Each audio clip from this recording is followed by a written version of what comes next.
កំពុងស្វែងរកនាឡិកាឆ្លាតវៃដែលស័ក្តិសមសម្រាប់ជីវិតប្រចាំថ្ងៃមែនទេ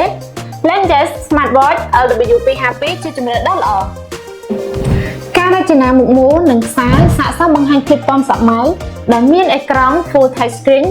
1.96 inch និង Resolution 390x390 pixel ដែលបង្ហាញពន្លឺបានយ៉ាងច្បាស់ល្អ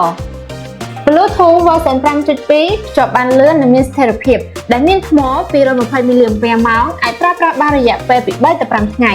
កម្រិតការពារជម្រាបទឹក IP68 បានយ៉ាងពេញលេញដែលសាកថ្មដោយខ្សែសាកម៉ាញេទិកក្នុងរយៈពេល2ម៉ោងហើយមាន memory 128 MB ដែលប្រើ app Lenges Fit ជាមួយនឹងទូរស័ព្ទ iOS version 10.0 ឡើងទៅនិង Android 8.0 ឡើងទៅជាមួយនឹងការផលិតវត្ថុធាតុដើមដែលមានគុណភាពខ្ពស់អាចផ្លាស់ប្ដូររូបភាពនៅលើនាឡិកាតាមការចូលចិត្តបានច្រើនជាង100ម៉ោះតាមដានការគេង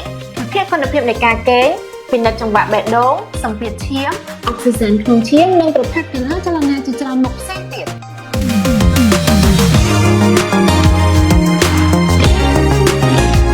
ទទួលការខលនិងការហៅទូរស័ព្ទនៅលើនាឡិកាផ្ទាល់បានយ៉ាងងាយស្រួលកំណត់ GPS តាមទូរស័ព្ទដើម្បីបង្ហាញទីតាំងពិតកត់ត្រាពេលវេលាចំនួនដងនិងផ្លូវដែលអ្នកបានធ្វើសកម្មភាពជ្រើសរើសនាឡិកាឆ្លាតវៃដែលមានរចនាបថទាក់ទាញនិងបច្ចេកវិទ្យាសមមៈនោះគឺ LW252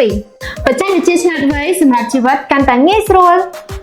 វីដេអូនេះផលិតដោយក្រុមហ៊ុន Lenges Cambodia ផលិតផល Lenges មានដូចជា speaker នាឡិកាឆ្លាតវៃកាសក្តារត្រចៀកកាស Bluetooth ដុំសាកខ្សែសាក power bank ឧបករណ៍សាកឡានតម្លៃ AI 360 degree ចិញ្ចប់ទូរស័ព្ទ adapter បញ្ជូនទិន្នន័យកន្ទុយបារីកាមេរ៉ាសុវត្ថិភាព screen ខេសទូរស័ព្ទ